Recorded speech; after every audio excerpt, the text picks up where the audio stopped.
ಶ್ರಾವಣ ಶನಿವಾರ ಬೇಡುವ ಶನಿದೇವನ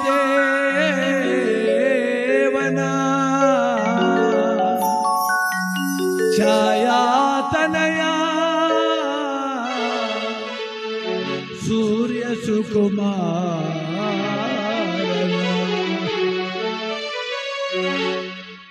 ಸುಂದರವಾದ ಶುಭ ದಿನವಿಂದು ಶ್ರಾವಣ ಶನಿವಾರ ಸುಂದರವಾದ ಶುಭ ದಿನವಿಂದು ಶ್ರಾವಣ ಶನಿವಾರ ಬೇಡುವ ನಾವೆಲ್ಲ ಭಗವಾನ್ ಶನಿದೇವರ ಬೇಡುವ ನಾವೆಲ್ಲ ಭಗವಾನ್ ಶನಿದೇವರ ಸುಂದರವಾದ ಶುಭ ದಿನವಿಂದು ಶ್ರಾವಣ ಶನಿವಾರ ಬೇಡುವ ನಾವೆಲ್ಲ ಭಗವಾನ್ ಶ್ರೀ ಶನಿದೇವರ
ಕೊಟ್ಟವನು ಪರಶಿವನ ಬಿಡದೆ ಕಾಡಿಸಿದಾತನು ತಂದೆಯನೇ ಬಿಡಿದು ಕಷ್ಟವ ಕೊಟ್ಟವನು ಪರಶಿವನ ಬಿಡದೆ ಕಾಡಿಸಿದವನೆವನು ಕರುಣೆಯ ತೋರುವನು ಕರ ಮುಗಿದು ಬೇಳೆ ಕರುಣೆಯ ತೋರುವನು ಕರ ಮುಗಿದು ಬೇಳೆ ಸುಂದರವಾದ ಶುಭಕರವಾದ ಶ್ರಾವಣ ಶನಿವಾರ ಬೇಡುವ ಬನ್ನಿರೋ ಭಗವಾನ್ ಶ್ರೀ ಶನಿದೇವರ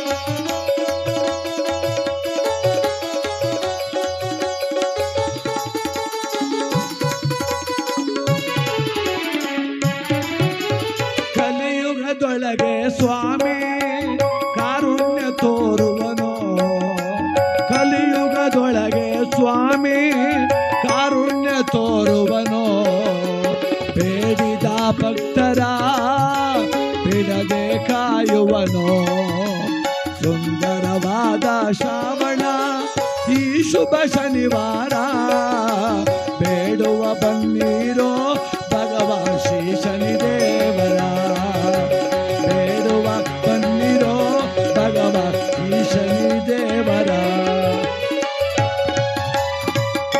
ಶನಿದೇವರ ಪಾದಕ್ಕೆ ಶರಣ ಗೋವಿಂದ ಹರಿಯದ ಕೈದ ಅಪರಾಧ ಮನ್ನಿಸು ಗೋವಿಂದ ನಂಬಿದ ಭಕ್ತರುದ್ಧಾರ ಮಾಡು ಗೋವಿಂದ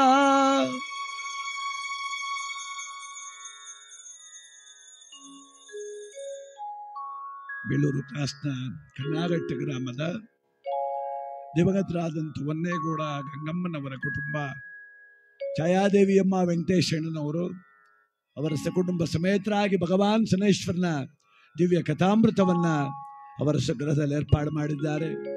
ಈ ಸ್ವಾಮಿಯ ಕಥಾಶ್ರವಣದ ಪುಣ್ಯ ಫಲ ಆ ಕುಟುಂಬಕ್ಕೆ ಶ್ರೀರಕ್ಷೆಯಾಗಬೇಕು, 100 ಕಾಲ ಮನೆತನ ಚಂದವಾಗಿರಬೇಕು.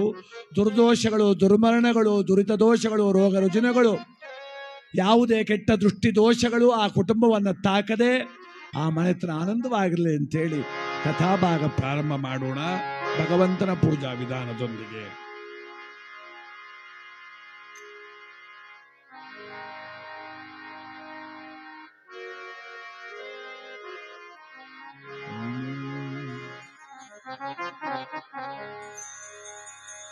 ಕಲಿಯುಗವನ್ನು ತಾ ಆಳುತ್ತಲಿರುವನು, ಕಲಿಯುಗವನ್ನು ತಾ ಆಳುತ್ತಲಿರುವನು ವಿಕ್ರಮರಾಯನು ತಾ, ಕಲಿಯುಗವನ್ನು ತಾ ಆಳುತ್ತಲಿರುವನು ರಾಜ ವಿಕ್ರಮನು.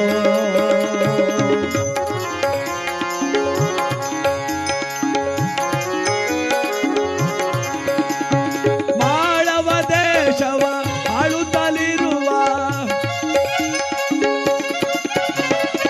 ಮಾಳವ ದೇಶವ ಆಳುತ್ತಲಿರುವ ಚಂದ್ರವರ್ಣನ ತನಯನು ಚಿತ್ರಾಲೇಖ ಸುಪುತ್ರನು.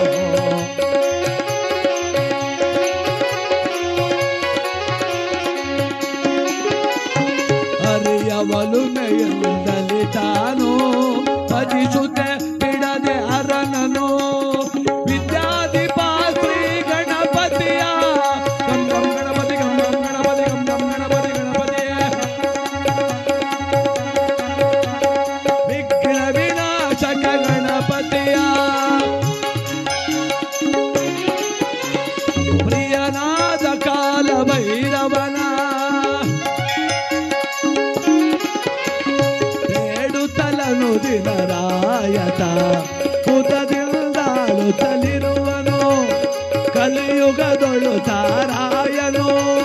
ಮಾಳವಾದಿಪ ವಿಕ್ರಮನು, ಮಾಳವಾದಿಪ ವಿಕ್ರಮನು. ರಾಮ ರಾಮ ಜಯ ರಾಮ, ರಾಮ ರಘುಕುಲ ಶೋಭ.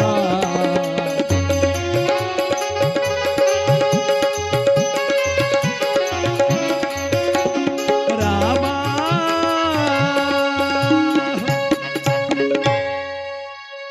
ಕಲಿಯುಗವನ್ನು ಆಳುತ್ತಿದ್ದಾನೆ ಯಾರು? ಚಂದವರ್ಣ ಚಿತ್ರಲೇಖ ರಾಜದಂಪತಿಗಳ ಸುಪುತ್ರನಾಗಿರ್ತಕ್ಕಂಥ ವಿಕ್ರಮ ಭೂಪಾಲ ಬಟ್ಟಿ ಆದಿತ್ಯರೊಡಗೂಡಿಕೊಂಡು ಆ ಮಾಳವ ದೇಶವನ್ನ, ಅಂದ್ರೆ ಈಗಿನ ಮಹಾರಾಷ್ಟ್ರ ರಾಜ್ಯವನ್ನ ಆಳುತ್ತಿರುವಂತ ವಿಕ್ರಮರಾಜನಿಗೆ ಯಾವುದು ರಾಜಧಾನಿ ಅಂದ್ರೆ ಅದೇ ಸುರಲೋಕದ ಅಮರಾವತಿಗೆ ಸಮಾನವಾಗಿರ್ತಕ್ಕಂಥ ಉಜ್ಜಯಿನಿ ಪಟ್ಟಣ.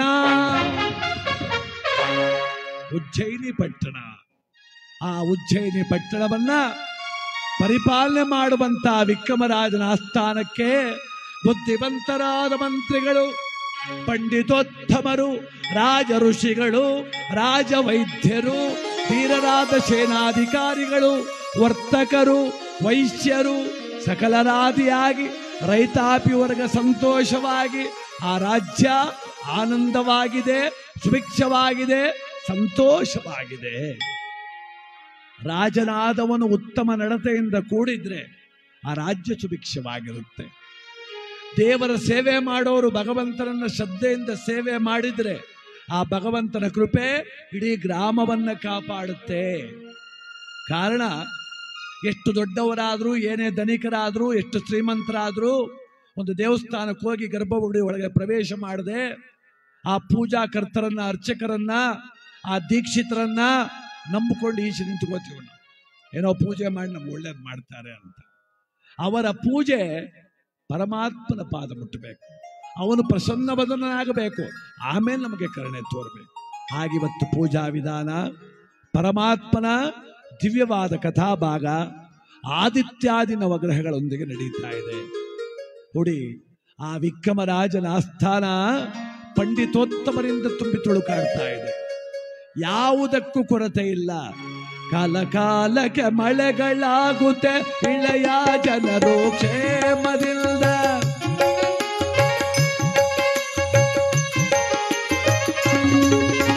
ಕಾಲ ಕಾಲಕ್ಕೆ ಮಳೆಗಳಾಗುತ್ತೆ, ಇಳೆಯ ಜನರೆಲ್ಲ ಕ್ಷೇಮದಿಂದ. ಗುರು ಹಿರಿಯರಲ್ಲಿ ಭಕ್ತಿಯನ್ನಿಟ್ಟು,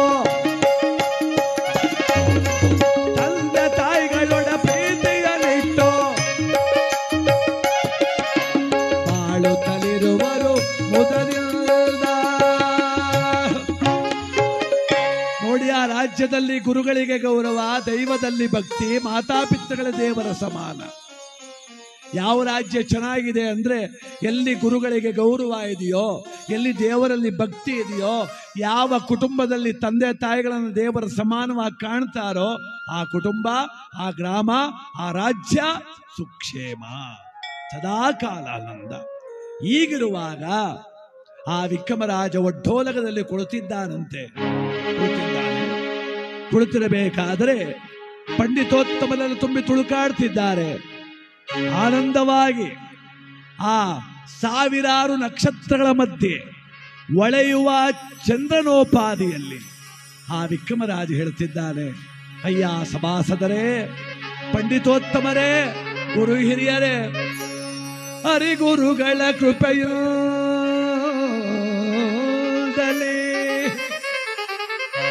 ಹರಿಗುರುಗಳ ಕೃಪೆಯಿಂದಲೇ, ಪರಶಿವನ ವರ ಬಲದಿಂದಲೇ ಈ ಸಾಮ್ರಾಜ್ಯವ ಪಾಲಿಸುತ್ತಿರ್ಪೆನೋ, ಅನಂತ ಕರುಣೆಯಿಂದಲೇ ಕಾಯುತ್ತಿರುವ ಎನ್ನೊಡೆಯ ಕಾಲ ಭೈರವ, ತಮ್ಮೆಲ್ಲರ ಕೃಪೆಯಿಂದಲೇ ಈ ಪೂರ್ವ ಜನ್ಮದ ಸೌಭಾಗ್ಯವೆನ್ನ ಪಾಲಿಗೆ ಮರೆಯಲಾರೆ ಗುರು ಸೇವೆಯ, ಮರೆಯಲಾರೆ ದೈವ ಸೇವೆಯ, ಮರೆಯಲಾರೆ ಮಾತಾ ಪಿತೃ ಸೇವೆಯ.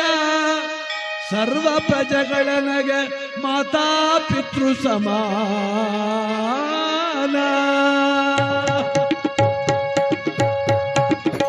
ಧರ್ಮದಿಂದಲೇ ಆಳುತ್ತಿರುವೆನೋ, ಧರ್ಮದಿಂದಲೇ ಆಳುತ್ತಿರುವೆನೋ, ಮಾಡವ ಈ ದೇಶವನು ನಾ ಧರ್ಮದಿಂದಲೇ ಆಳುತ್ತಿರುವೆನೋ.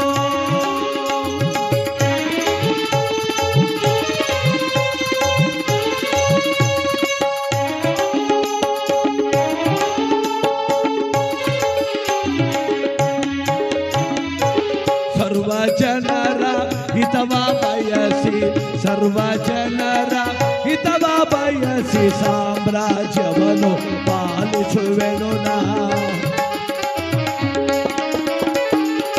ಸರ್ವ ಜನರ ಹಿತವ ಬಯಸಿ ಸಾಮ್ರಾಜ್ಯವನ್ನು ಪಾಲಿಸುವೆನು ನಾ.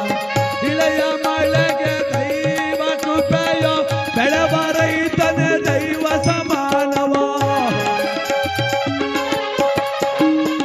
ಇಳೆಯ ಬೆಳೆಗೆ ಮಳೆಯ ಕೃಪೆಯೋ, ಬೆಳೆವ ರೈತನೇ ದೈವ ಸಮಾನವೋ. ಧರ್ಮದಿಂದಲೇ ಆಳುತ್ತಿರುವೆನು, ಮಾಡವ ಈ ದೇಶವನು, ದೇಶವನು, ಈ ದೇಶವನು. ಬೆಳೆಯಾಗಲು ಮಳೆ ಬೇಕು, ಬೆಳೆ ಬೆಳೆಯಲು ರೈತ ಬೇಕು. ನನ್ನ ಈ ಸಾಮ್ರಾಜ್ಯದಲ್ಲಿ ಅನ್ನದಾತನಿಗೆ ವಿಶೇಷವಾದ ಗೌರವ. ಕ್ಷತ್ರಿಯನಾಗಲಿ, ವೈಶ್ಯನಾಗಲಿ, ರೈತ ಬಂಧುಗಳಾಗಲಿ ಎಲ್ಲರೂ ಸಮಾನರೇ. ಅವರವರ ಕಾರ್ಯೋನ್ಮುಖರಾಗಿ ಅವರಿದ್ದರೆ ಈ ರಾಜ್ಯ ಕ್ಷೇಮ ಎಂದು ಆನಂದವಾಗಿ ಇರುವಾಗ ಆ ಸಭೆಗೆ ಪರಮ ಪೂಜ್ಯ ಗುರುಗಳಾದ ಪಶುಪತಿನಾಥ ಶಾಸ್ತ್ರಿಗಳು ಬರ್ತಾ ಇದ್ದಾರೆ. ಆ ಗುರುಗಳು ಬಂದಾಗ ಎಲ್ಲರೂ ಯಥೋಚಿತವಾದ ಗೌರವವನ್ನು ಸಲ್ಲಿಸಿದಾಗ ಅವರ ಕೈಯಲ್ಲೊಂದು ಅಮೂಲ್ಯವಾದ ಗ್ರಂಥ, ಸ್ವಾಮಿ ಬನ್ನಿ ಬನ್ನಿ ಕರೆದು ಕುಳ್ಳಿರಿಸಿ, ಅಯ್ಯ ಪಶುಪತಿನಾಥ ಶಾಸ್ತ್ರಿಗಳೇ, ಈ ನನ್ನ ಮಾಳವ ದೇಶಕ್ಕೆ ನೀವು ಕಲಸಪ್ರಾಯರು. ಏಕೆಂದರೆ ಸರ್ವವನ್ನು ಅರಿತವರು, ತಿಳಿದವರು, ವೇದಾಧ್ಯಯನ ಮಾಡಿದವರು. ನಿಮ್ಮ ಕೈಯಲ್ಲೊಂದು ಅಮೂಲ್ಯವಾದ ಗ್ರಂಥ ಕಾಣುತ್ತಿದೆ. ಅದಲ್ಲದೆ ಇದಾವ ಮಾಸ, ನೀವು ಗ್ರಂಥಾಧ್ಯಯನದಲ್ಲಿ ತೊಡಗಿರಲು ಕಾರಣವೇನು ಅಂದಾಗ ಅದಕ್ಕೆ ಹೇಳ್ತಿದ್ದಾರವರು, ಅಪ್ಪ ಇದು ವರ್ಷದಲ್ಲಿ ಬರುವಂತ ಪವಿತ್ರವಾದ ಮಾಸ ಶ್ರಾವಣ ಮಾಸ. ಈ ಸಂದರ್ಭದಲ್ಲಿ ಕಥಾಶ್ರವಣದ ಪುಣ್ಯವು ನಮಗೆ ಲಭ್ಯವಾದದ್ದೇ ಆದಲ್ಲಿ ಭಗವಂತನ ಒಲುಮೆ ನಮಗೆ ದಕ್ಕಿದಂತೆಯೇ. ಅದಕ್ಕೆ ನಾನು ನವಗ್ರಹಗಳ ಗ್ರಂಥವನ್ನು ಅಧ್ಯಯನ ಮಾಡ್ತಿದ್ದೇನೆ. ಏನ್ ಸ್ವಾಮಿ, ನವಗ್ರಹಗಳೇ? ಅಯ್ಯ, ಈ ಪವಿತ್ರವಾದ ಶ್ರಾವಣ ಮಾಸದಲ್ಲಿ ನೀವು ಮಾತ್ರ ಗ್ರಂಥಾಧ್ಯಯನ ಮಾಡುವುದು ಸರಿಯೇ? ನಮ್ಮಂತ ಪಾಮರರಿಗೂ ಆ ವಿಚಾರ ಗೊತ್ತಾಗಬಾರದೆ? ನನ್ನ ರಾಜ್ಯದ ಪ್ರಜೆಗಳಿಗೆ ಆ ನವಗ್ರಹಗಳ ಕೃಪೆಯಾಗಬಾರದೆ? ರಾಜನ್, ಸರ್ವ ಜನರ ಹಿತವನ್ನು ಬಯಸುವ ನಿನ್ನ ಮನಸ್ಸೇ ಮಹಾದೇವನಿಗೆ ಹತ್ತಿರವಾಗ್ತಿದೆ. ಆಗಲಿ ಮಹಾರಾಜ, ಶುಭ ಮುಹೂರ್ತವನ್ನು ನಿಶ್ಚಯ ಮಾಡು. ಅರಮನೆಯಲ್ಲಿ ನವಗ್ರಹಗಳ ಪೂಜಾ ವಿಧಾನವನ್ನು ಏರ್ಪಾಡು ಮಾಡು. ನಿನ್ನನ್ನು ನಂಬಿದ ಪ್ರಜೆಗಳು, ಪಂಡಿತೋತ್ತಮರು, ಪಾಮರರು, ಮಂತ್ರಿಗಳು, ಸೇನಾಧಿಕಾರಿಗಳು, ಸಮಸ್ತ ಮಾಳವದ ಜನತೆಗೆ ನವಗ್ರಹಗಳ ಕೃಪಾ ಕಟಾಕ್ಷವಾಗಲಿ. ಆಗಲಿ, ಯಾರಲ್ಲಿ ಸಿದ್ಧವಾಗಲಿ. ಶುಭ ಮುಹೂರ್ತವನ್ನು ಗುರುಗಳು ನಿಶ್ಚಯ ಮಾಡಿದ ದಿನ ಇಡೀ ನಾಡಿನ ಜನರೆಲ್ಲರೂ ಅರಮನೆಗೆ ಬಂದು ಆಗಮಿಸಿ ಈ ನವಗ್ರಹಗಳ ಪೂಜಾ ವಿಧಾನವನ್ನು ಕಣ್ತುಂಬಿಕೊಳ್ಳಬೇಕು. ನವಗ್ರಹಗಳ ಕಥೆಯನ್ನು ಕೇಳಬೇಕು. ಆ ಮೂಲಕವಾಗಿ ಸಮಸ್ತರಿಗೂ ಸುಖಪ್ರದವಾಗಬೇಕು, ಸುಖಕರವಾಗಬೇಕು. ಆನಂದವಾಗಿ ಎಲ್ಲರೂ ಕೂಡ ಆ ನವಗ್ರಹಗಳ ಪೂಜಾ ವಿಧಾನಕ್ಕೆ ಸಿದ್ಧರಾಗ್ತಾ ಇದ್ದಾರೆ. ಅರಮನೆಯನ್ನು ಸ್ವಚ್ಛಗೊಳಿಸಿ ತಳಿರು ತೋರಣವ ತಂದರು, ಅರಮನೆಯನ್ನು ಶೃಂಗರಿಸಿದರು.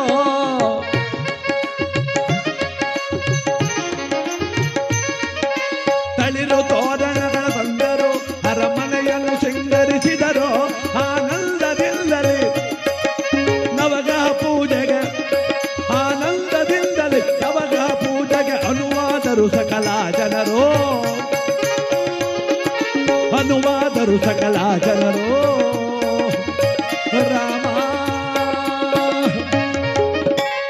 ದಿವ್ಯವಾಗಿ ಹೇಗೆ ಇವತ್ತು ವೆಂಕಟೇಶ್ವರನವರ ಮನೆಯಲ್ಲಿ ಸ್ವಾಮಿಗೆ ನವಗ್ರಹಗಳನ್ನು ಪ್ರತಿಷ್ಠಾಪನೆ ಧಾನ್ಯದ ರೂಪದಲ್ಲಿ, ಶಿಲಾಮೂರ್ತಿಯಲ್ಲಿ ನೋಡ್ತೇವೆ, ಧಾನ್ಯದ ರೂಪದಲ್ಲಿ ನೋಡ್ತೇವೆ, ಪುಷ್ಪಗಳ ರೂಪದಲ್ಲಿ ನೋಡ್ತೇವೆ, ಪ್ರಕೃತಿಯ ರೂಪದಲ್ಲೂ ನವಗ್ರಹಗಳನ್ನು ನೋಡ್ತೇವೆ. ಆದ್ರಿಂದ ಈ ದಿವಸ ಧಾನ್ಯಗಳ ರೂಪದಲ್ಲಿ ನವಗ್ರಹ ಪ್ರತಿಷ್ಠಾಪನೆ ಆಗಿದೆ. ಯಾವ ರೀತಿ ಇಲ್ಲಿ ನವಗ್ರಹಗಳ ಪ್ರತಿಷ್ಠಾಪನೆ ಆಗಿದೆಯೋ ಅದೇ ರೀತಿಯಾಗಿ ಅಲ್ಲಿ ಉಜ್ಜಯಿನಿ ನಗರದ ವಿಕ್ರಮರಾಜನ ಅರಮನೆಯಲ್ಲೂ ಕೂಡ ನವಗ್ರಹಗಳ ಪ್ರತಿಷ್ಠಾಪನೆಯಾಗಿದೆ. ಸ್ವತಃ ಕಂಕಣಧಾರಿಯಾಗಿ ವಿಕ್ರಮರಾಜ ಕುಳಿತಿದ್ದಾನೆ. ಪಂಡಿತೋತ್ತಮರೆಲ್ಲರೂ ಕಲಿತು ಆ ಪೂಜೆಗೆ ನೋವು ಮಾಡಿಕೊಡ್ತಾ ಇದ್ದಾರೆ.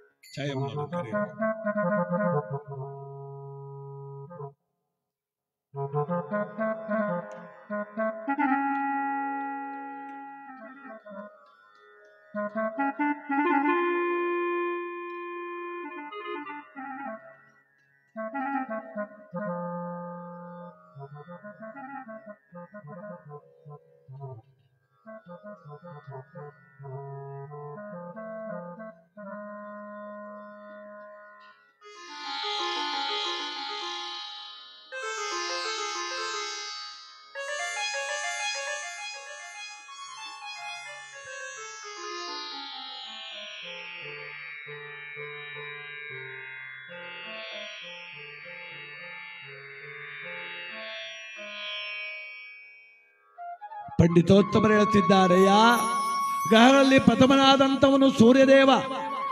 ಆ ಭಗವಾನ್ ಸೂರ್ಯದೇವನನ್ನ ಭಕ್ತಿಯಿಂದ ಪ್ರಾರ್ಥಿಸು.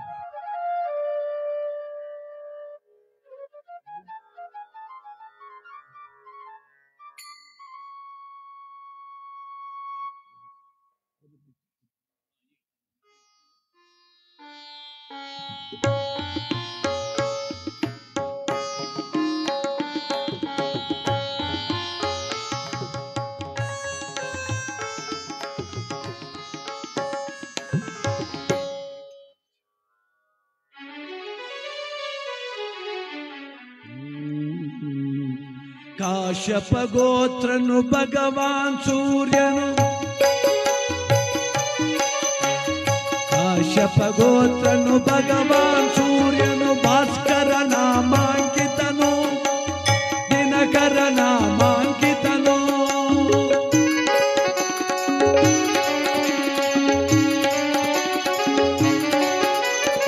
ಏಕಚಕ್ರರಥ ವಾಹಕ ಸೃಷ್ಟಿ ಚೈತನ್ಯದಾಯಕ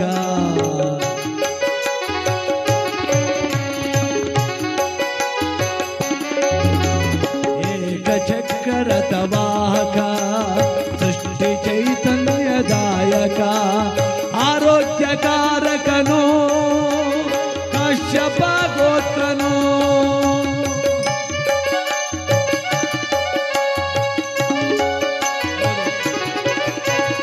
ಆರೋಗ್ಯಕಾರಕನು ಕಾಶ್ಯಪ ಗೋತ್ರನು ಅಮೃತ ಸಮಾನ ಭೋಗ ಭಾಗ್ಯವ ಮಾನವಗೆ ತಾನೀಡುವನು ಕಾಶ್ಯಪ ಗೋತ್ರನು ಭಗವಾನ್ ಭಾಸ್ಕರನು ಭಗವಾನ್ ಭಾಸ್ಕರನು ಜಪಾ ಕುಸುಮ ಸಂಕಾಶಂ ಕಾಶ್ಯಪಾಮೇಹಂ ಮಹತ್ವಿತಿಂ ತಮೋರಿಂ ಸರ್ವ ಪಾಪಾಗ್ನಂ ಪ್ರಣತೋಸ್ಮಿ ದಿವಾಕರೋ. ಗ್ರಹಗಳಲ್ಲಿ ಪ್ರಥಮನಾದಂಥ ಸೂರ್ಯದೇವ ಕಾಶ್ಯಪ ಗೋತ್ರ ಏಕಚಕ್ರರಥ ವಾಹಕ ಸೃಷ್ಟಿಯ ಚೈತನ್ಯದಾಯಕ ಭಾಸ್ಕರ ಸೂರ್ಯ ದಿನಕರ ಉದಯ ರವಿ ಎಂಬ ಹಲವಾರು ನಾಮಗಳು ಈ ಮಹಾನುಭಾವನಿಗೆ. ಈತನ ಬೆಳಕೆ ಜಗತ್ತಿಗೆ ಆರೋಗ್ಯಕಾರಕ, ಈತನ ಬಿಸಿಲೇ ಉತ್ತಮ ಬೆಳೆ ಫಲವಂತಿಗೆ ಕಾರಣೀಕರ್ತವಾದದ್ದು. ಆದುದರಿಂದ ಸೂರ್ಯನು ಸರ್ವಶ್ರೇಷ್ಠವಾದ ಗ್ರಹ. ವಿಕ್ರಮರಾಜ, ಈ ಮಹಾನುಭಾವನನ್ನು ಯಾರು ಭಕ್ತಿಯಿಂದ ಪ್ರೀತಿಯಿಂದ ಪೂಜಿಸುತ್ತಾರೋ, ಸೂರ್ಯನಿಗೆ ಮತ್ತಾವ ಪೂಜೆಗಿನ್ನ ನಮಸ್ಕಾರ ಪ್ರಿಯ ಅನ್ನೋ ಹೆಸರಿದೆ ಸ್ವಾಮಿ. ವಿಷ್ಣು ಅಲಂಕಾರ ಪ್ರಿಯ, ಶಿವ ಅಭಿಷೇಕ ಪ್ರಿಯ, ಸೂರ್ಯ ನಮಸ್ಕಾರ ಪ್ರಿಯ. ಭಗವಾನ್ ಭಾಸ್ಕರನಿಗೆ ತಲೆ ಎತ್ತಿ ಒಂದು ಬಾರಿ ಕರಜೋಡಿಸಿ ನಮಸ್ಕರಿಸಿದರೆ ಸಾಕು, ಆ ದಿನವ ಈ ಕಾರ್ಯವನ್ನ ದಿನಕರನೇ ನಡೆಸಿಬಿಡ್ತಾನೆ ಸ್ವಾಮಿ. ಅದಕ್ಕೆ ಸೂರ್ಯನು ಸರ್ವಶ್ರೇಷ್ಠನಾದ ಗ್ರಹ. ಅವನನ್ನ ಭಕ್ತಿಯಿಂದ ಯಾರು ಪೂಜೆ ಮಾಡ್ತಾರೋ ಅವ್ರನ್ನ ಸದಾಕಾಲ ಕಾಪಾಡ್ತಾನೆ. ಇವನಲ್ಲಿ ಕೆಟ್ಟ ಫಲಗಳಿಗಿಂತ ಉತ್ತಮ ಫಲಗಳೇ ಅಧಿಕವಾಗಿರೋದ್ರಿಂದ ರಾಜಗ್ರಹ ಅವನನ್ನ ಪೂಜೆ ಮಾಡಿ ಎಂದಾಗ ವಿಕ್ರಮರಾಜ ಸಂತೋಷವಾಗಿ ಸೂರ್ಯಗ್ರಹವನ್ನ ಭಕ್ತಿಯಿಂದ ಪ್ರಾರ್ಥನೆ ಮಾಡಿ ಪೂಜಿಸ್ತಾ ಇದ್ದಾನೆ. ಸೂರ್ಯದೇವರ ಪಾದಕ್ಕೆ ಶರಣು ಗೋವಿಂದ, ಸೂರ್ಯದೇವರ ಪಾದಕ್ಕೆ ಶರಣು ಗೋವಿಂದ, ಸೂರ್ಯದೇವರ ಪಾದಕ್ಕೆ ಶರಣು ಗೋವಿಂದ. ಆ ಸೂರ್ಯದೇವನ ಕೃಪಾ ಕಟಾಕ್ಷ ಸಕಲ ಸದ್ಭಕ್ತರಿಗೂ ಸದಾಕಾಲ ಇದ್ದು, ಯಾವ ಭಾಗ್ಯ ದೊಡ್ಡದು ಅಂದ್ರೆ ಆರೋಗ್ಯ ಭಾಗ್ಯವೇ ದೊಡ್ಡದು ಅಂತ ಈ ಲೋಕದಲ್ಲಿ. ಅದಕ್ಕೆ ಆರೋಗ್ಯಕಾರಕ ಚೈತನ್ಯಕಾರಕನಾದಂಥ ಸೂರ್ಯನನ್ನ ಭಕ್ತಿಯಿಂದ ಪೂಜಿಸಿ ದ್ವಿತೀಯ ಗ್ರಹವಾದ ಚಂದ್ರನ ವಿಮರ್ಶೆಯನ್ನು ಮಾಡೋಣ.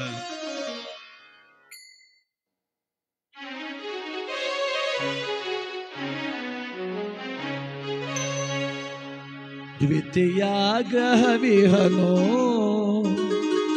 ಸುಂದರ ಚಂದಿರನೋ, ದ್ವಿತೀಯ ಗ್ರಹವಿವನೋ ಸುಂದರ ಚಂದಿರನೋ.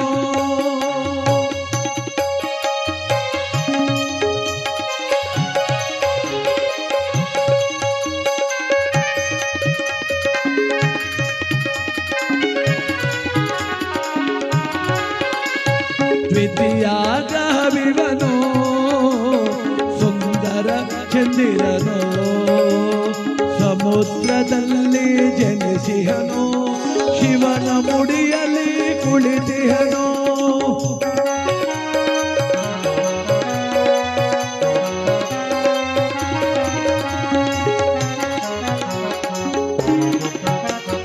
ಕಳಂಕ ದೂರವ ಮಾಡುವ ಲಕ್ಷ್ಮಿಯ ಸೋದರ ಚಂದಿರನೋ, ಕಳಂಕ ದೂರ ಮಾಡುವ ಲಕುಮಿಯ ಸೋದರ ಚಂದಿರನು ಸೋಮ ಶಶಿಯು ಎನ್ನುವ ನಾಮವು ಇವನಿಗೆ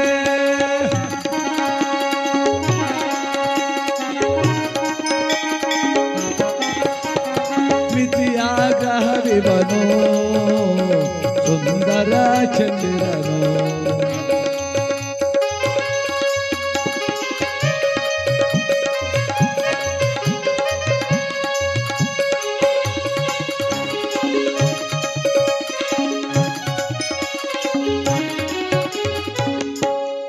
ಶಂಕಂ ತುಷಾರಾರಭಂ ಕ್ಷೀರವರ್ಣಂ ಸಮತ್ವಮಂ ನಮಾಮಿ ಶಶಿನಾಂ ಸಂಭೋರ್ಮುಕುಟಭೂಷಣೋ.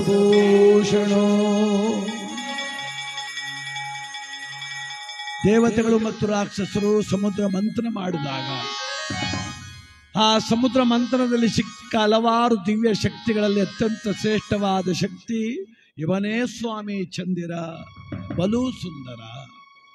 ಈ ಮಹಾನುಭಾವನನ್ನ ಚಂದ್ರ ಅಂತ ಕರೆಯುತ್ತಾರೆ, ಶಶಿ ಅಂತ ಕರೆಯುತ್ತಾರೆ, ಸೋಮನೆಂದೂ ಸಂಬೋಧಿಸುತ್ತಾರೆ. ಈ ಮಹಾನುಭಾವ ಕಳಂಕ ದೂರ ಮಾಡುವ ಶಕ್ತಿ ಉಳ್ಳವನು. ಚಂದಿರ ಒಲಿದರೆ ಬದುಕು ಸುಂದರ ಆನಂದಕಾರಕ. ಅದಲ್ಲದೆ ಮನುಷ್ಯನ ಕಡೆಗಾಲ ಅಂದ್ರೆ ಮರಣಕಾಲದಲ್ಲಿ ಚಂದ್ರ ಜನ್ಮರಾಶಿಗೆ ಉತ್ತಮನಾಗಿ ಬಂದರೆ ಆ ಮನುಷ್ಯನಿಗೆ ಒಳ್ಳೆಯ ಮರಣ, ಶರಣವರ ಗುಣವ ಮರಣದಲ್ಲಿ ಕಾಣುವಂತೆ. ಈತ ಬದುಕಿಗೂ ಬೇಕು, ಬದುಕಿನ ಕೊನೆಯಂತಕ್ಕೂ ಬೇಕಾಗಿದೆ ಅಂತ ಚಂದ್ರದೇವನ ಕೃಪಾ ಕಟಾಕ್ಷ ನಮ್ಮ ನಿಮ್ಮೆಲ್ಲರಿಗೂ ಕೂಡ ಸದಾ ಕಾಲವಾಗಲಿ. ಚಂದ್ರದೇವರ ಪಾದಕ್ಕೆ ಶರಣು ಗೋವಿಂದ, ಚಂದ್ರದೇವರ ಪಾದಕ್ಕೆ ಶರಣು ಗೋವಿಂದ, ಚಂದ್ರದೇವರ ಪಾದಕ್ಕೆ ಶರಣು ಗೋವಿಂದ. ಚಂದ್ರನ ವಿಚಾರವನ್ನ ಆಲಿಸಿ ತೃತೀಯ ಗ್ರಹವಾದಂಥ ಮಂಗಳ, ಅಂಗಾರಕ, ಶಕ್ತಿಯುತವಾದ ಗ್ರಹದ ವಿಚಾರವನ್ನ ವಿಮರ್ಶೆ. ಶಿವ ಸಂಜಾತನು ಮಂಗಳನೋ, ಶಿವ ಸಂಜಾತನು ಮಂಗಳನೋ, ಲಿಂಗದ ಭಾಗ್ಯವ ಕೊಡುವವನೋ. ಶಿವ ಸಂಜಾತನು ಮಂಗಳನೋ,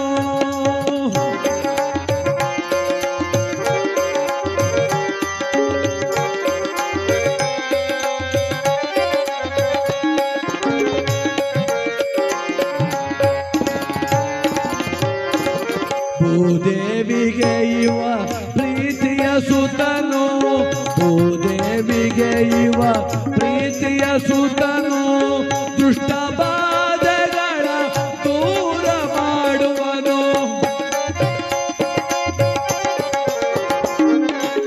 ಭೂದೇವಿಗೆ ಇವ ಪ್ರೀತಿಯ ಸುತನು, ದುಷ್ಟ ಬಾಧೆಗಳ ದೂರ ಮಾಡುವನು. ಕುಜ ದೋಷವನ್ನು ತಂದು ಇವನು ಶಕ್ತಿಯುತಲ್ಲಿ ಮಂಗಳ ಗ್ರಹನು, ದೋಷವನ್ನು ತಂದು ಇವನು ಶಕ್ತಿವಂತನು ಮಂಗಳ ಗ್ರಹನು. ಲಿಂಗದ ಭಾಗ್ಯವ ಕೊಡುವವನು, ಲಿಂಗದ ಭಾಗ್ಯವ ಕೊಡುವವನು. ಶಿವನ ಸಂಜಾತನು ಮಂಗಳನೋ,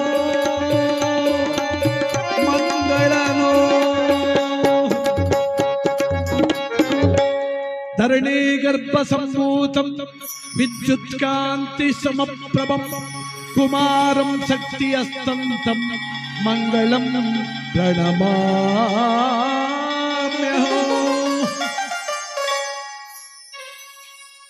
ದಾಕ್ಷಾಣಿಯನ್ನು ಕಳೆದುಕೊಂಡು ಕೋಪೋದ್ರಿಕ್ತನಾಗಿ ಶಂಕರ ನರ್ತಿಸುವಾಗ ಅವನ ಬೆವರ ಹನಿ ಭುವಿಗೆ ತಾಕಿ ಭುವಿಯಲ್ಲಿ ಸೃಷ್ಟಿಯಾದ ಗ್ರಹವೇ ಈ ಕುಜಗ್ರಹ.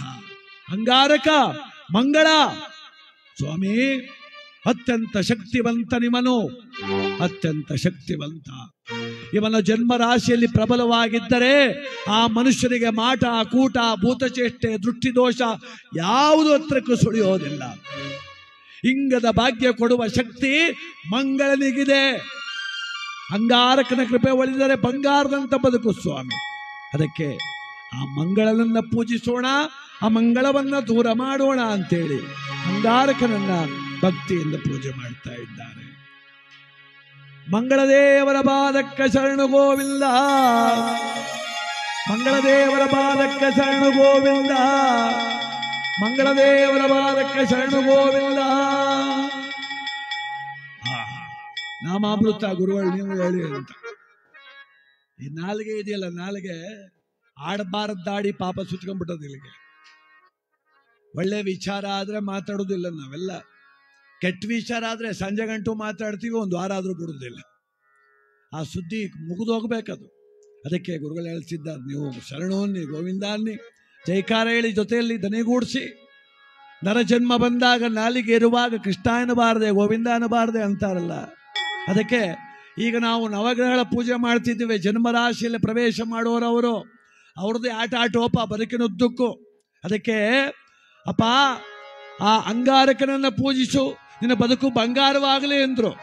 ಹಾಗೆ ಎಲ್ಲ ನಮ್ಮ ವೆಂಕಟೇಶಣ್ಣವ್ರ ಕುಟುಂಬ, ನನ್ನ ಮುಖಪುಟದ ಎಲ್ಲ ಬಂಧುಗಳ ಬದುಕು ಬಂಗಾರವಾಗಲಿ, ಅಂಗಾರಕನ ಕೃಪೆಯಿಂದ ಕುಜದೋಷ ದೂರವಾಗಲಿ, ಮಂಗಳ ಪ್ರಾಪ್ತಿ ಆಗಲಿ ಅಂತ ಬೇಡ್ತಾ, 4ನೇ ಗ್ರಹವಾದಂತ ಅತ್ಯಂತ ಸೌಮ್ಯ ಗುಣದ ಶಾಂತರೂಪದ ಬುಧನನ್ನ ಪೂಜೆ ಮಾಡೋಣ. ಶಾಂತರೂಪಿನವನೋ ಶಾಂತರೂಪಿನವನೋ ಈ ಖ್ಯಾತ ಬುಧ ಗ್ರಹವೆಂಬುವನು.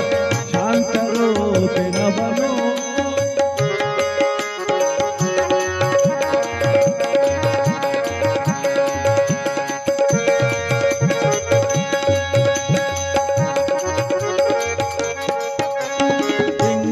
ಭಾಗ್ಯವ ಕೊಡುವವನು, ಸಂತಸ ಬದುಕಲಿ ನೀಡುವಾತ.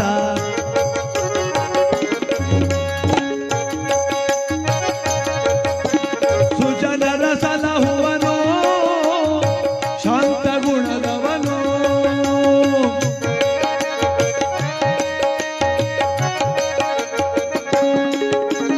ಪರರಿಗೆ ಹಿತವ ಬಯಸದ ಈತ,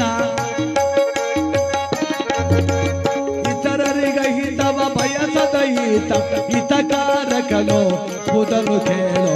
ಶಾಂತ ಗುಣದವನು, ಶಾಂತರೂಪಿನವನು. ನೋಡಿ, ಬುದ್ಧಿದಾಯಕ ಈ ಮಹಾನುಭಾವ ಅತ್ಯಂತ ಶಾಂತರೂಪಿನವನು. ಪ್ರಿಯಂಗೂ ಕಲಿಕಾಶ್ಯಾಮಂ ರೂಪೇಣ ಪ್ರತಿಮಾಬುಧಂ, ಸೌಮ್ಯಂ ಸೌಮ್ಯ ಗುಣೋಪೇತಂ ಬುಧಂ ಪ್ರಣಮಾಮ್ಯಹಂ. ನೋಡಿ, ಈತ ಅತ್ಯಂತ ಸುಜ್ಞಾನಕಾರಕ. ಈ ಮಹಾನುಭಾವ ಅತ್ಯಂತ ಶಾಂತ ಸ್ವರೂಪಿ, ಅಹಿತವನ್ನು ಬಯಸದವನು, ಸದಾ ಹಿತವನ್ನ ನೀಡ್ತಕ್ಕಂಥವನು ಯಾರಾದ್ರೂ ಇದ್ರೆ ಅವನೇ ಬುಧಗ್ರಹ. ಪರರ ಪೀಡಕನಲ್ಲ, ಹಿತವನೇ ನೀಡುವನು ಎಲ್ಲ. ಇನ್ನೆಲ್ಲಾ ಗ್ರಹಗಳಿದಾವಲ್ಲ, ಒಳ್ಳೆಯದು ಮಾಡ್ತವೆ, ಕೆಟ್ಟದ್ದು ಮಾಡ್ತವೆ. ಆದ್ರೆ ಈ ಮಹಾನುಭಾವ ಇದ್ದಾನಲ್ಲ, ಆದ್ರೆ ಒಳ್ಳೇದು ಮಾಡ್ತಾನೆ, ಇಲ್ಲ ನಮ್ಮ ಸೂನಿ ಹಂಗ್ ಸುಮ್ಮನೆ ಇರ್ತಾನೆ, ಯಾರಿಗೂ ಕೆಟ್ಟದ್ದು ಮಾಡೋದಿಲ್ಲ. ನಮ್ಮ ಸುನಿಲ್ ಕುಮಾರ ಹಂಗಿರ್ಬೇಕು, ಅವನೊಂಥರ ಬುಧ ಗ್ರಹ ಇದ್ದಾಗ ನಮ್ಮ ಜೊತೆಲಿ ತೊಂದರೆನೇ ಕೊಡುವುದಲ್ಲ, ನೋಡು ಕಾಳ್ದಪ್ಪಾಗವನಷ್ಟೆ ಅಲ್ವಾ. ಸಣ್ಣಗಿದ್ದವರೇ ಚುರುಕು ಜಾಸ್ತಿ, ಅವ್ರು ಹಿಡಿದು ನಿಲ್ಸೋಕ್ಕಾಗೋದಿಲ್ಲ. ಅವರೊಂಥರ ಚುರುಕು ಮತಿಗಳು. ಹಾಗೆ ಅತ್ಯಂತ ಶಾಂತ ರೂಪದ ಬುಧನನ್ನ ಭಕ್ತಿಯಿಂದ ಬೇಡುವ ಭಕ್ತರಿಗೆ ಹಿತವನ್ನ ಬಯಸಿ ಸಕಲ ಸಮೃದ್ಧಿಯನ್ನು ಕೊಡ್ತಾನೆ ಅಂದ ಮೇಲೆ ಆ ಬುಧದೇವರನ್ನ ಪ್ರಾರ್ಥನೆ ಮಾಡೋಣ. ಬುಧದೇವರ ಪಾದಕ್ಕೆ ಶರಣು ಗೋವಿಂದ, ಬುಧದೇವರ ಪಾದಕ್ಕೆ ಶರಣು ಗೋವಿಂದ, ಬುಧದೇವರ ಪಾದಕ್ಕೆ ಶರಣು ಗೋವಿಂದ. ಭಕ್ತಿಯಿಂದ ಬುಧ ಧ್ಯಾನ ಮಾಡಿ ತದನಂತರದಲ್ಲಿ ಜಗತ್ತಿಗೆ ಮೂಲಾಧಾರ ಯಾರು ಅಂದ್ರೆ ಅವನೇ ಗುರು, ಅವನೇ ಗುರು. ಗುರು ಬ್ರಹ್ಮ, ಗುರು ವಿಷ್ಣು, ಗುರುದೇವೋ ಮಹೇಶ್ವರ, ಗುರು ಸಾಕ್ಷಾತ್ ಪರಬ್ರಹ್ಮ, ತಸ್ಮೈ ಶ್ರೀ ಗುರುವೇ ನಮಃ. ನೋಡಿ, ಗುರುಗ್ರಹವನ್ನ ಅರಳಿ ಮರದ ರೂಪದಲ್ಲಿ, ಅಶ್ವತ್ಥ ವೃಕ್ಷದ ರೂಪದಲ್ಲಿ ಕಾಣ್ತೇವೆ. ಒಂದೂರಲ್ಲಿ ದೇವಸ್ಥಾನ ಇಲ್ಲದೆ ಇದ್ರೂ ಪರವಾಗಿಲ್ಲ, ಕಲ್ಯಾಣಿ ಕಟ್ಟೆ ಇಲ್ಲದೆ ಇದ್ರೂ ಪರವಾಗಿಲ್ಲ, ಒಂದು ಅರಳಿ ಮರ ಇರಬೇಕು. ಅದು ಗ್ರಾಮಕ್ಕೆ ಶೋಭೆ, ಗ್ರಾಮಕ್ಕೆ ದೈವತ್ವ, ಗ್ರಾಮಕ್ಕೆ ಆರೋಗ್ಯ. ಯಾಕೆ ಅರಳಿ ಮರ? ಮೂಲತೋ ಬ್ರಹ್ಮರೂಪಾಯ ಮಧ್ಯತೋ ವಿಷ್ಣು ರೂಪಿಣಿ ಅಗ್ರತೋ ಶಿವರೂಪಾಯ ವೃಕ್ಷರಾಜಾಯತೆ ನಮಃ. ಮೂಲದಲ್ಲಿ ಬ್ರಹ್ಮನು, ಮಧ್ಯದಲ್ಲಿ ವಿಷ್ಣುವು, ಅಗ್ರದಲ್ಲಿ ಶಿವನೂ ಇರ್ತಕ್ಕಂಥವನು ಯಾರು? ಅವನೇ ಅಶ್ವತ್ಥ ವೃಕ್ಷ ಗುರು. ಗುರುವನ್ನು ನೆನೆದರೆ ತ್ರಿಮೂರ್ತಿಗಳನ್ನು ನೆನೆದ ಹಾಗೆ. ಅದಕ್ಕೆ ಗುರುವೇ ಅಧಿಕ ಜಗದೊಳಗೆ, ಗುರುವೇ ಅಧಿಕನು ಜಗದೊಳಗೆ.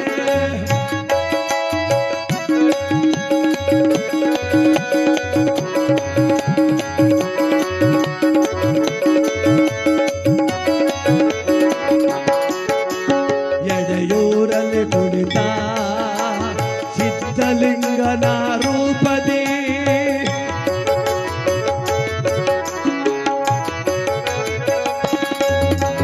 ಮಂತ್ರಾಲಯದಲ್ಲಿ ಕುಳಿತ ರಾಘವೇಂದ್ರ ರೂಪದಲ್ಲಿ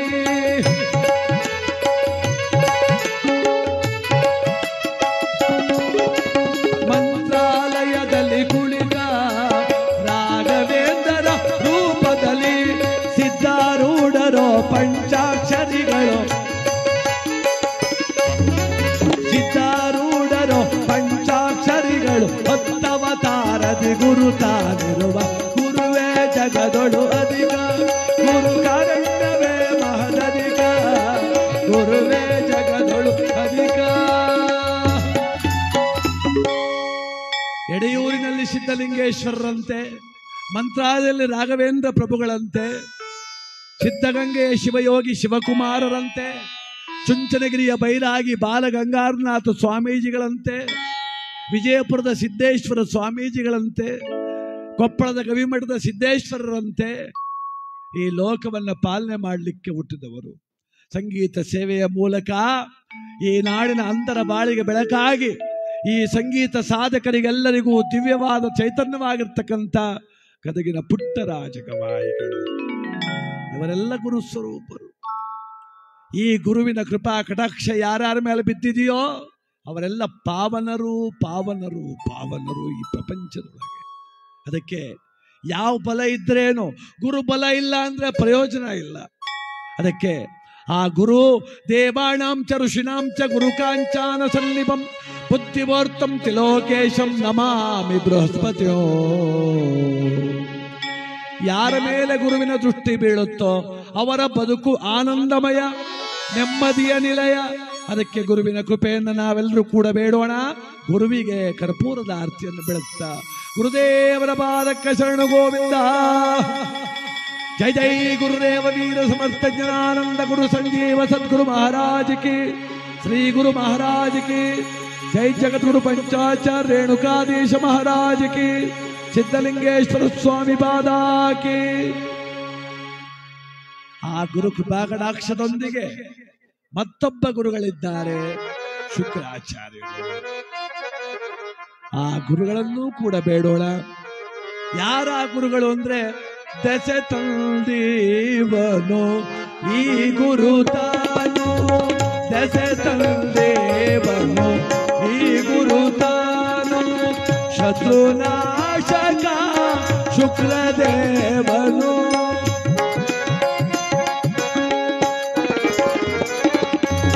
ದಸೆ ತಂದೇವನು ಈ ಗುರು ತಾನು.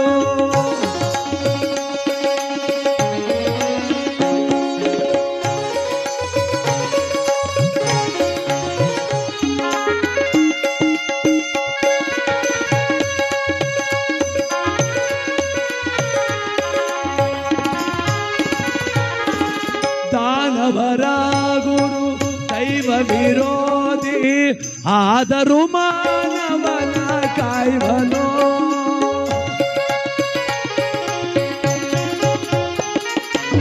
ದಾನವರ ಗುರು ಆದರೂ ಮಾನವರ ಕಾಯ್ದನೋ ಶತ್ರುನಾಶಕನು ಇವನು ಶುಕ್ರದೇವನು ತಾನು ಶತ್ರುನಾಶಕನು ಇವನಯ್ಯ ಇಮಕುಂದಂ ಮೃಣಾಲಾಭಂ ದೈತ್ಯಾನಾಂ ಪರಮಂ ಗುರು ಸರ್ವಶಾಸ್ತ್ರ ಪ್ರವಕ್ತಾರಂ ಭಾರ್ಗವಂ ಪ್ರಣಮಾಮ್ಯಹಂ. ದೇವತೆಗಳ ಬುದ್ಧಿಗಳನ್ನು ವಿರೋಧಿಸುವಂತ ಅವರೊಬ್ಬರಿದ್ದಾರೆ ಸ್ವಾಮಿ, ಶುಕ್ರದೇವ ಅಂತ ಅವರ ಹೆಸರು. ಶುಕ್ರನಿಂದ ಶತ್ರುನಾಶ ಅಂತಿದೆ.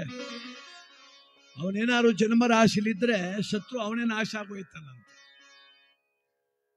ಇಬ್ರಿಗೂ ಹೊಡೆದಾಟ ಆಯ್ತು, ಇವನೇ ಹೊಡೆದ್ಬಿಟ್ಟು ಇವನೇ ಕಂಪ್ಲೇಂಟ್ ಕೊಟ್ಬಿಟ್ಟ.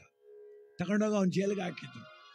ಅಲ್ಲಿ ಕೂತ್ಕೊಂಡಂದ ಆಚೆ ಬರ್ಲಿ ಅವನು ಮಾಡ್ತೀನಿ, ಜಾಮೀನು ಸಿಕ್ಲಿ, ನನಗೆ ಹೊಡೆದ್ಬಿಟ್ಟು ನನ್ನೇ ಜೈಲಿಗೆ ಹಾಕ್ಸವನೆ, ನಾನು ಆಚೆಗೆ ಬಂದ್ರೆ ಒಂದಿನ ಬಿಟ್ಕೊಡ್ತೀನಿ, ಅವನ್ನ ತೀರ್ಸ್ಬಿಡ್ತೀನಿ ಅಂದ. ಅವನಿಗೆ ಶುಕ್ರನ ಬಲ ಚೆನ್ನಾಗಿತ್ತು, ಯಾರಿಗೆ? ಜೈಲೊಳಗಿದ್ದು ಅವನಿಗೆ. ನಾಳೆ ಜಾಮೀನು ಸಿಕ್ಕಿ ಜೈಲಿನ ಬಿಡುಗಡೆ ಆಗ್ಬೇಕು. ಇವನು ಹೊಡೆದಿದ್ದವನು ಆಕ್ಸಿಡೆಂಟ್ ಆಗಿ ಅವತ್ತೇ ಸತ್ತೋದ. ಮುಟ್ಲಿಲ್ಲ, ತಟ್ಲಿಲ್ಲ, ಕಂಪ್ಲೇಂಟ್ ಹಾಕಿಸ್ಕಲ್ಲ. ಶುಕ್ರನಿಂದ ಶತ್ರುನಾಶ. ನನಗೆ ಹಿಂಗೆ ಮಾಡಿದ್ನಲ್ಲ, ಅವನಿಗೇನಾದ್ರೂ ಮಾಡಬೇಕು ಅಂತ ಇವನು ಅನ್ಕೊಂಡ್ರೆ ಅವನಾಗ ಅವನು ಹಾಳಾಗಿ ಹೋಗ್ತಾನೆ. ಅಂದ್ರೆ ಶುಕ್ರ ಪ್ರಬಲವಾಗಿದ್ದಾನೆ, ಶತ್ರುನಾಶ ಅವನೇ ಮಾಡ್ತಾ ಇದ್ದಾನೆ. ಅದಕ್ಕೆ ಶುಕ್ರನಿಂದ ಶತ್ರುನಾಶ. ಈ ಮಹಾನುಭಾವ ದೇವತೆಗಳ ವಿರೋಧಿ, ದಾನವರಿಗೆ ಗುರು. ಬಲಿ, ಕಶ್ಯಪ, ಕಂಸ, ಶಿಶುಪಾಲ, ರಾವಣನ ತನಕ ಎಲ್ಲರೂ ಇವನನ್ನೇ ಪೂಜೆ ಮಾಡಿದ್ರು, ಶುಕ್ರನ. ನೋಡಿ ಅವರೆಲ್ಲ ಹೆಂಗಿದ್ರು. ಯಾರು? ರಾವಣ ಹೆಂಗಿದ್ದ? ವೈಭವದಲ್ಲಿ ಬಾಳದವನು.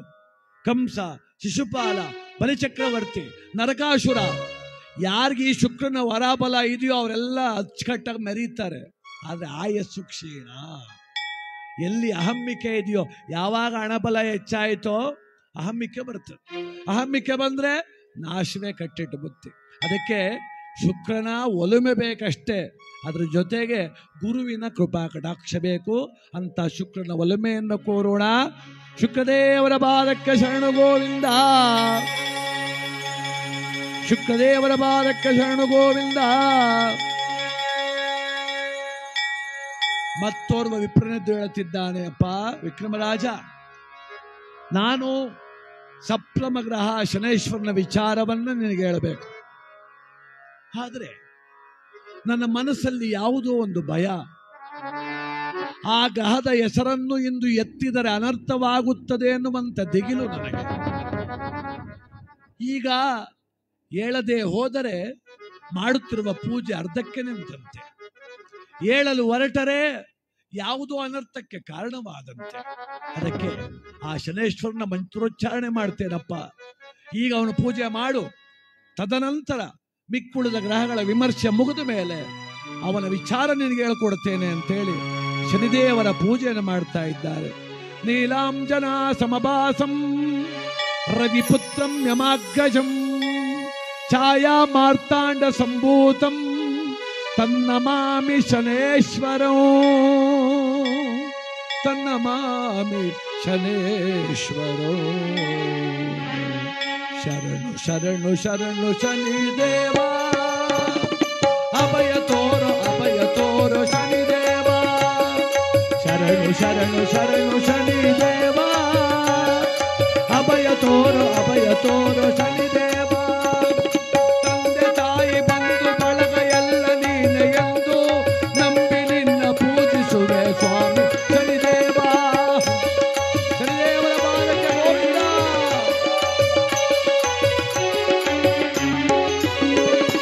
ತಂದೆ ತಾಯಿ ಬಂಧು ಬಳಗ ಎಲ್ಲ ನೀನೆ ಎಂದು ನಂಬಿ ನಿನ್ನ ಪೂಜಿಸುವೆ ಸ್ವಾಮಿ ಶನಿದೇವ. ಶರಣು ಶರಣು ಶರಣು ಶರಣು ಶನಿದೇವ, ಅಭಯ ನೀಡು ಸ್ವಾಮಿ ಶನಿದೇವ.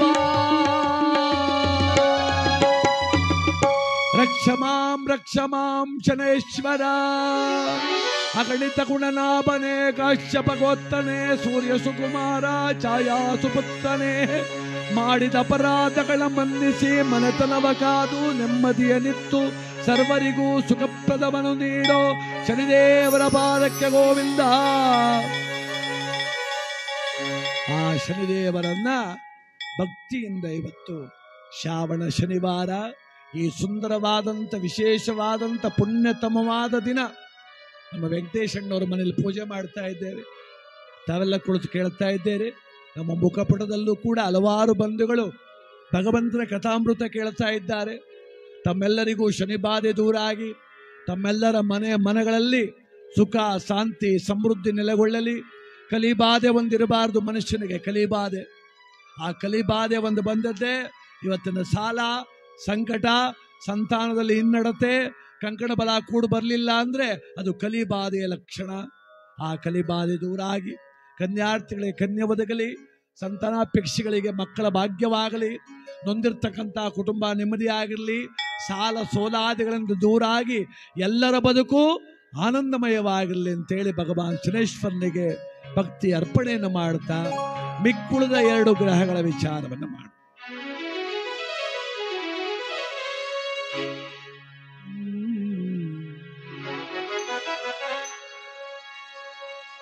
ರಾಹು ಕೇತುಗಳೆಂಬ ರಾಕ್ಷಸ ಕುಲದವರು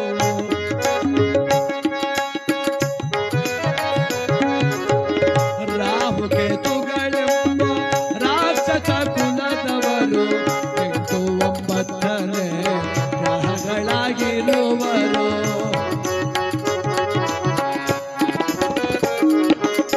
ರಾಕ್ಷಸ ಗುಣವುಳ್ಳ ಗ್ರಹಗಳು ಇರುವರು.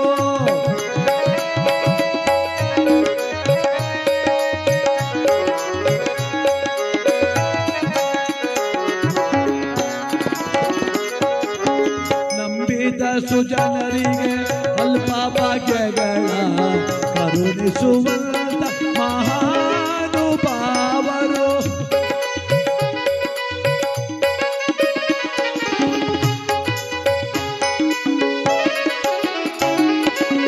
ಶಿಮ್ಮಿಕೆಯಲ್ಲುವ ರಾಕ್ಷಸಿ ಮಗನು ಅಮೃತ ಪಾನವ ವಂಚಿಸಿ ಮಾಡಲು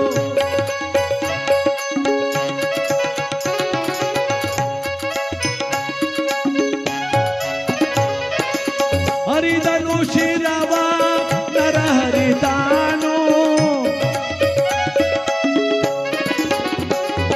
ಶಿರವೇ ರಾಹು ದೇಹವೇ ಕೇತು.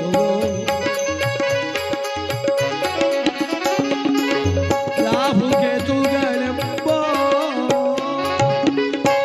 ಅರ್ಧಕಾಯಂ ಮಹಾವೀರ್ಯಂ ಚಂದ್ರಾದಿತ್ಯ ವಿವರ್ಧನಂ ಸಿಂಹಿಕಾ ಗರ್ಭ ಸಂಭೂತಂ ತಂ ರಾಹು ಪ್ರಣಮಾಮ್ಯಹಂ.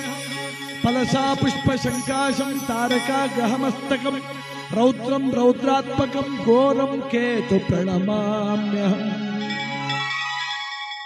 ಸಿಂಹಿಕೆ ಎನ್ನುವಂತ ಒಬ್ಬ ರಾಕ್ಷಸಿ, ಅವಳಿಗೊಬ್ಬ ಮಗ ರಾಕ್ಷಸ.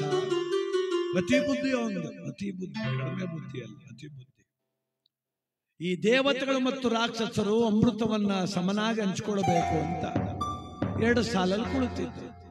ಒಂದು ಕಡೆ ರಾಕ್ಷಸರು, ಒಂದು ಕಡೆ ದೇವತೆ. ಭಗವಂತ ಶ್ರೀಮನ್ನಾರಾಯಣ ಮೋಹಿನಿ ಅವತಾರವನ್ನ ತಾಳಿ ಮೊದಲು ದೇವತೆಗಳಿಗೆ ಅಮೃತವನ್ನ ಬಿಡಿಸ್ತಾ ಇದ್ದ. ಈ ರಾಕ್ಷಸಿಯ ಮಗನಿಗೆ ಅನುಮಾನ, ನನಗೆ ಅಮೃತ ಸಿಗೋದಿಲ್ವೇನೋ ಅಂತ. ಅವನೇನು ಮಾಡ್ದ? ಮಾಯಾವೇಷವನ್ನ ತೊಟ್ಟ. ಮಾಯಾವೇಷ, ದೇವತೆಗಳಂತೆ ವೇಷ ತೊಟ್ಟುಕೊಂಡು ಬಂದು ಅದೇ ಸಾಲಲ್ಲಿ ಕುಳಿತ. ಯಥಾವತ್ತಾಗಿ ವಿಷ್ಣು ಅಮೃತ ಬಡಿಸಿಬಿಟ್ಟ. ಸೂರ್ಯ ಚಂದ್ರರಿಬ್ಬರು ಕಾವಲು ಕಾಯ್ತಾ ಇದ್ರು, ಕೂಗಿದ್ರು, ಮಹಾವಿಷ್ಣು ಅವನು ರಾಕ್ಷಸ, ಅವನಿಗೆ ಅಮೃತ ಕೊಡಬೇಡ ಅಂದ್ರು. ಕೊಟ್ಟಾಗಿತ್ತು, ಅವನ ನಾಳೆ ಬಾಯಲ್ಲಿ ಇಟ್ಕೊಂಡಿದ್ದ. 1 ಹನಿ ಅಮೃತ ಹೊಟ್ಟೆ ಸೇರಿದೆ, 2 ಹನಿ ಅಮೃತ ನಾಲಿಗೆ ಮೇಲಿದೆ. ಶ್ರೀಹರಿ ಏನು ಮಾಡ್ದ? ಸುದರ್ಶನ ಚಕ್ರದಿಂದ ಆ ರಕ್ಕಸನ ಶಿರಚ್ಛೇದನ ಮಾಡ. ರುಂಡ ಮುಂಡ ಬೇರ್ಪಡುತ್ತು, ತಲೆ ಕತ್ತರಿಸೋಯ್ತು, ಪ್ರಾಣ ಹೋಗ್ತಿಲ್ಲ. ಯಾಕೆ? ಅಮೃತ ಹೊಟ್ಟೆ ಒಳಗೊಂದನೇ ಇದೆ, ನಾಲಿಗೆ ಮೇಲೆ ಜೀವ ಹೋಗ್ತಾ ಇಲ್ಲ. ಕೊನೆಗೇನ್ ಮಾಡೋದು?